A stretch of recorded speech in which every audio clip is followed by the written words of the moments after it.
Ya, selamat malam teman-teman. Terima kasih untuk waktu yang teman-teman sudah sediakan di malam hari ini untuk bisa bergabung lewat Zoom meeting. Dalam hal saya akan membagikan apa yang telah saya pelajari lewat pendidikan guru penggerak, di mana eh, malam ini saya akan berbagi tentang budaya positif. Tapi sebelumnya, mari kita mengawali kegiatan kita pada malam hari ini dengan doa. Mari kita berdoa. Terima kasih Tuhan Yesus untuk waktu yang boleh Tuhan berikan bagi kami. Di malam hari ini kami boleh bersama-sama lewat Zoom meeting yang tersedia di malam hari ini. Kiranya Tuhan berkati apa yang akan kami laksanakan di malam hari ini. Berkati segala apa yang kami pakai, laptop, jaringan listrik yang kami gunakan. Kiranya Tuhan berkati sehingga Zoom meeting yang kami laksanakan pada malam hari ini boleh berjalan dengan baik. Ini doa kami dalam nama Tuhan Yesus kami berdoa. Amin. Oke teman-teman, sekali lagi materi yang akan saya bagikan kepada teman-teman di malam hari ini yaitu tentang budaya positif. Nah, konsep inti dari budaya positif yaitu perubahan paradigma positif, disiplin positif, nilai-nilai kebajikan, kebutuhan dasar manusia, motivasi perilaku manusia, posisi kontrol guru, segitiga restitusi, dan keyakinan kelas. Yang pertama kita membahas tentang perubahan paradigma.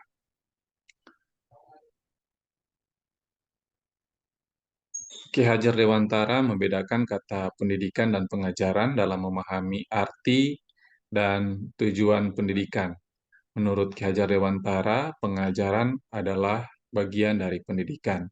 Pengajaran merupakan proses pendidikan dalam memberi ilmu atau berfaedah untuk kecakapan hidup anak secara lahir dan batin. Sedangkan pendidikan memberi tuntunan terhadap segala kekuatan kodrat yang dimiliki anak agar ia mampu mencapai keselamatan dan kebahagiaan yang setinggi-tingginya, baik sebagai seorang manusia maupun sebagai anggota masyarakat. KHD menjelaskan bahwa dasar pendidikan anak berhubungan dengan kodrat alam dan kodrat zaman, di mana kodrat alam berkaitan dengan sifat dan bentuk lingkungan di mana anak berada, sedangkan kodrat zaman berkaitan dengan isi dan irama. Ini merupakan filosofi pendidikan yang disampaikan atau diutarakan oleh Ki Hajar Dewantara. Selanjutnya, perubahan paradigma. Nah, teman-teman, perubahan paradigma ini untuk membangun budaya positif, sekolah perlu menyediakan lingkungan yang positif, aman, nyaman, agar murid-murid mampu berpikir, bertindak, dan mencipta dengan merdeka, mandiri, dan bertanggung jawab. Serta lazimnya disiplin dikaitkan dengan kontrol, dalam hal ini kontrol guru dalam menghadapi murid. Nah, kita masuk pada disiplin positif. Apa itu disiplin positif? Disiplin positif adalah sebuah bentuk penerapan disiplin tanpa kekerasan, mengajarkan anak untuk memahami konsekuensi dari perilaku mereka, menanamkan pembelajaran yang sehat bagi anak. Nah, disiplin positif ini mengajarkan kita untuk mendidik anak tanpa kekerasan, terus mengajarkan anak untuk tahu setiap konsekuensi yang dari perilaku yang mereka lakukan, serta pembelajaran yang sehat bagi anak itu sendiri. Nilai-nilai kebajikan universal. Nilai-nilai kebajikan adalah sifat-sifat positif manusia yang merupakan tujuan mulia yang ingin dicapai setiap individu. Nilai yang disepakati bersama atau lintas bahasa, suku bangsa, agama, maupun latar belakang. Nah, nilai-nilai kebajikan universal ini contohnya yaitu profil pelajar Pancasila, di mana di dalam profil pelajar Pancasila terdapat beberapa dimensi. Di dalamnya ada beriman bertakwa kepada Tuhan Yang Maha Esa dan berakhlak mulia, berkebinekaan global, gotong royong, mandiri, bernalar kritis, dan kreatif. Selanjutnya, kita masuk pada kebutuhan dasar manusia. Kebutuhan dasar manusia adalah segala sesuatu yang dibutuhkan oleh manusia untuk mempertahankan keseimbangan kondisi fisiologi dan psikologi yang bertujuan untuk mempertahankan kehidupan dan kesehatan. Nah, menurut Dr. William Glasser, dia membagi kebutuhan dasar manusia itu dalam 5 kebutuhan dasar. Yang pertama itu penguasaan, yang kedua kasih sayang dan rasa diterima, yang ketiga bertahan hidup, yang keempat kesenangan, dan yang kelima yaitu kebebasan. Nah, dalam perilaku manusia itu ada terbagi dalam ada motivasi dari setiap perilaku manusia, dan motivasi itu bisa berasal dari luar maupun dari dalam, yang kita kenal dengan motivasi eksternal dan motivasi internal.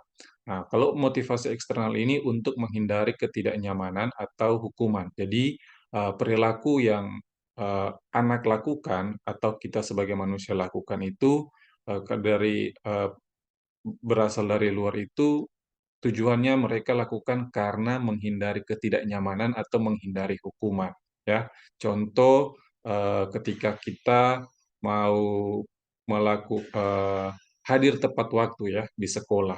Nah, itu merupakan eh, dia ingin hadir tepat waktu di sekolah karena misalnya agar supaya gaji tidak terpotong. Nah, itu merupakan motivasi dari motivasi eksternal. Terus selanjutnya untuk mendapatkan imbalan atau penghargaan dari orang lain. Jadi misalnya eh, saya bermotivasi untuk supaya hadir di sekolah tepat waktu agar misalnya dapat pujian dari kepala sekolah atau mendapat penghargaan dari yayasan.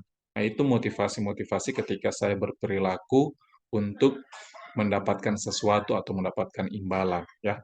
Nah, itu merupakan contoh motivasi eksternal. Sedangkan motivasi internal yaitu untuk menjadi orang yang mereka inginkan dan menghargai diri sendiri dengan nilai-nilai yang mereka percayai. Jadi, motivasi internal ini berbeda dengan motivasi eksternal, di mana kalau motivasi internal itu apa yang dia lakukan berasal dari dirinya sendiri, berdasarkan dari nilai-nilai kepercayaan yang ia pegang, ya. Jadi misalnya kalau saya masuk sekolah tepat waktu, tidak terlambat itu supaya saya bisa menjadi contoh dan teladan bagi siswa atau bagi rekan-rekan yang lain. Nah, itu merupakan contoh motivasi internal. Nah, motivasi internal menciptakan disiplin dan sikap merdeka. Menurut Ki Hajar Dewantara, merdeka itu artinya tidak hanya terlepas dari perintah, akan tetapi juga cakap buat memerintah diri sendiri. Sekarang kita masuk pada posisi kontrol guru. Nah, ada 5 posisi kontrol guru, di mana yang pertama yaitu penghukum, yang kedua pembuat rasa bersalah, yang ketiga teman, yang keempat pemantau, dan yang kelima adalah manajer. Nah, posisi yang pertama itu posisi penghukum, di mana kita sebagai guru berposisi eh, sebagai seorang penghukum, ya. Ketika ada siswa yang melakukan pelanggaran, kita langsung melakukan hukuman atau memberikan hukuman kepada siswa tersebut yang melakukan pelanggaran.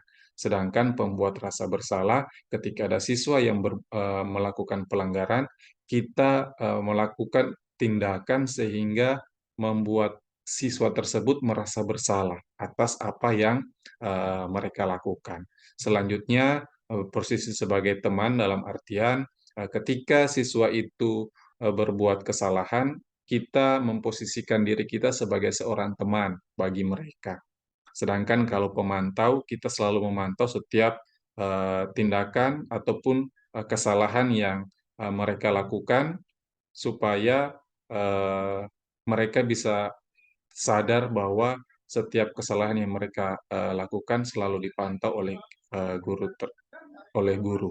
Dan yang terakhir yaitu manajer, di mana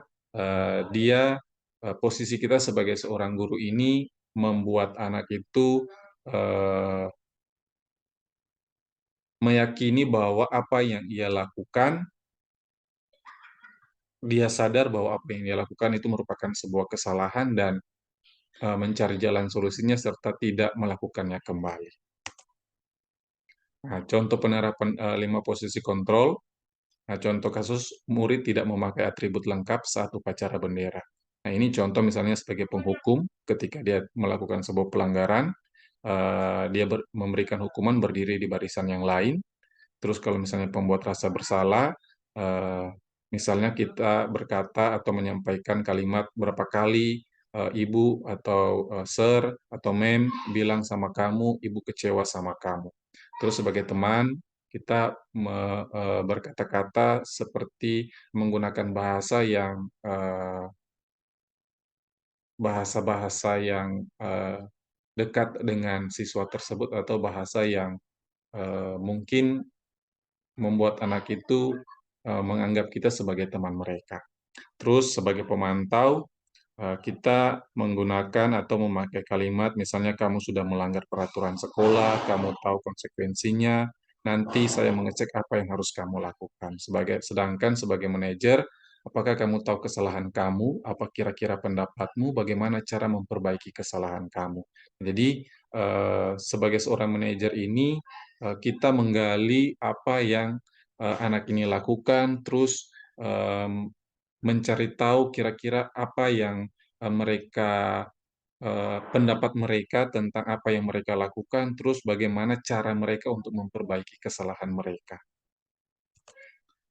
Nah, posisi kontrol seorang guru sebagai manajer, di mana ini guru berbuat sesuatu bersama murid, mempersilahkan murid mempertanggungjawabkan perilakunya, dan mendukung murid agar dapat menemukan solusi atas permasalahannya sendiri. Posisi manajer mengacu pada restitusi yang dapat menjadikan murid sebagai manajer bagi dirinya sendiri, sehingga tercipta identitas positif atau berhasil pada murid. Selanjutnya, keyakinan kelas. Keyakinan kelas sesuatu yang diyakini bersama yang berasal dari penyatuan pikiran untuk menjadi nilai-nilai kebaikan untuk diturunkan di kelas. Nah, pembentukan keyakinan kelas dalam kita membentuk keyakinan kelas itu eh, lebih abstrak dari peraturan. Selanjutnya, sedikit saja agar mudah diingat, berupaya pernyataan dalam membuat keyakinan kelas itu pernyataan yang universal atau pernyataan yang umum agar mudah dipahami oleh siswa, terus sesuai dengan kondisi kelas agar mudah diterapkan, dibuat dalam bentuk positif agar siswa lebih memahami, terus semua warga kelas ikut serta terlibat dalam pembuatan keyakinan kelas. Dalam hal ini, guru atau wali kelas serta murid-murid harus terlibat dalam pembentukan keyakinan kelas supaya menjadi kesepakatan bersama. Nah, selanjutnya segitiga restitusi. Konsep disiplin pendekatan restitusi adalah sebuah cara menanamkan disiplin positif pada murid. Nah, apa itu restitusi? Restitusi adalah proses menciptakan kondisi bagi murid untuk memperbaiki kesalahan mereka, sehingga mereka bisa kembali pada kelompok mereka dengan karakter yang lebih kuat. Nah, ciri-ciri restitusi yang pertama itu menguatkan dan fokus pada solusi. Jadi, ketika siswa melakukan sebuah pelanggaran, eh, guru lebih fokus bukan pada permasalahan yang dibuat oleh siswa, tetapi pada mencari solusi, ya, agar pelanggaran atau kesalahan yang dilakukan oleh siswa itu tidak terulang kembali. Terus fokus pada karakter bukan pada tindakan. Jadi karakter siswanya yang fokus pada karakter siswa bukan pada tindakan yang dilakukan oleh siswa atau kesalahan yang dilakukan oleh siswa. Terus yang ketiga, bukan menebus kesalahan, tapi belajar dari kesalahan.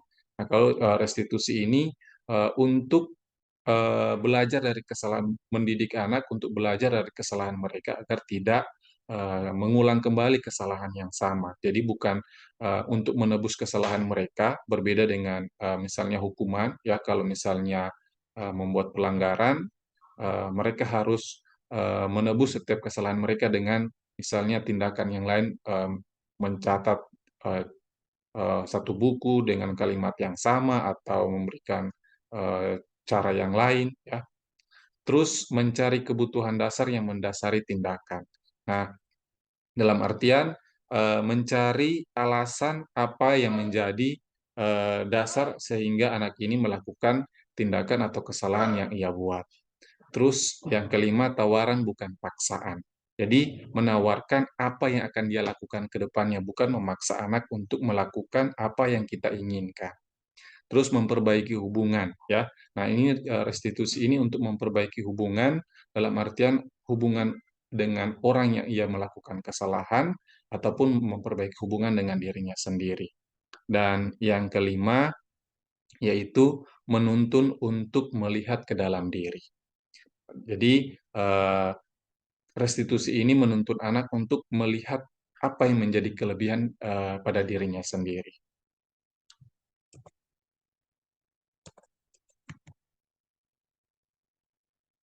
Selanjutnya contoh kasus siswa sering terlambat, ya. Ini contoh kasus antara hukuman, konsekuensi, dan restitusi. Yang pertama hukuman. Ketika siswa sering terlambat, guru menghukum siswa tersebut eh, hormat bendera selama 10 menit, atau guru marah dan murid menjadi takut. Nah, sedangkan kalau konsekuensi, guru memberikan konsekuensi untuk mengejar ketertinggalan selama jam istirahat. Jadi misalnya kalau siswa terlambat 10 menit masuk di kelas, ya, nah, konsekuensinya siswa tersebut tidak boleh terlambat setelah jam istirahat, siswa tersebut harus tinggal di kelas selama 10 menit untuk mengejar ketertinggalan eh, yang ia tidak ikuti di jam yang terlambat tadi. Terus guru tegas dan siswa menghormati peraturan dalam artian dalam hal ini siswa harus mengikuti apa yang disampaikan oleh guru. Nah, sedangkan kalau restitusi itu guru menanyakan keyakinan kelas atau dirinya dan membantu siswa menyelesaikan masalahnya. Dalam artian ketika siswa sering terlambat masuk sekolah, guru menanyakan keyakinan atau kesepakatan yang disepakati bersama, yang tadi ini disebut dengan keyakinan kelas, ya. Jadi guru menanyakan apa yang sudah disepakati bersama dan membantu siswa untuk menyelesaikan masalahnya. Selanjutnya guru terbuka dan siswa menghormati dirinya dan orang lain. Jadi kita bisa membedakan antara hukuman, konsekuensi, dan restitusi. Nah, menurut saya eh, untuk restitusi ini mungkin masih asing di telinga teman-teman karena baru terdengar, tetapi saya rasa mungkin sudah pernah dilakukan, ya, tahapan-tahapan atau tindakan yang teman-teman lakukan dalam menghadapi masalah siswa, mungkin saja sudah pernah menerapkan yang disebut dengan restitusi ini, namun mungkin teman-teman belum tahu bahwa oh ini disebut sebagai eh, pendekatan restitusi. Selanjutnya kita mengenal kita belajar tentang segitiga restitusi. Nah, segitiga restitusi ada 3 tahap dalam kita menerapkan segitiga restitusi. Yang pertama, menstabilkan identitas. Yang kedua, validasi tindakan yang salah. Dan yang ketiga, menanyakan keyakinan. Untuk menstabilkan identitas, di mana kita semua akan melakukan hal yang terbaik yang bisa kita lakukan. Jadi, dalam menstabilkan identitas ini, kita meyakinkan siswa yang melakukan sebuah pelanggaran atau melakukan tindakan yang melanggar aturan, di mana kita memastikan bahwa setiap kita pasti melakukan hal yang terbaik yang bisa kita lakukan. Terus kalau validasi tindakan yang salah, semua perilaku pasti memiliki alasan. Jadi kita memberikan penguatan kepada siswa atau menyampaikan bahwa setiap tindakan, entah itu tindakan yang salah atau tindakan yang benar, ya, pasti memiliki alasan ketika anak tersebut melakukan sebuah pelanggaran. Nah, di situ kita mencari tahu apa yang menjadi alasan sehingga dia melakukan kesalahan atau melakukan pelanggaran. Dan yang ketiga itu menanyakan keyakinan, di mana kita semua memiliki motivasi internal. Jadi, ketika kita sudah tahu alasannya dan kita harus meyakini bahwa di dalam diri kita ini memiliki motivasi untuk melakukan yang terbaik sehingga tidak mau melakukan kesalahan yang sama di kemudian hari. Oke, demikian untuk materi yang saya bagikan kepada teman-teman di malam hari ini. Apabila ada yang ingin bertanya, dipersilahkan.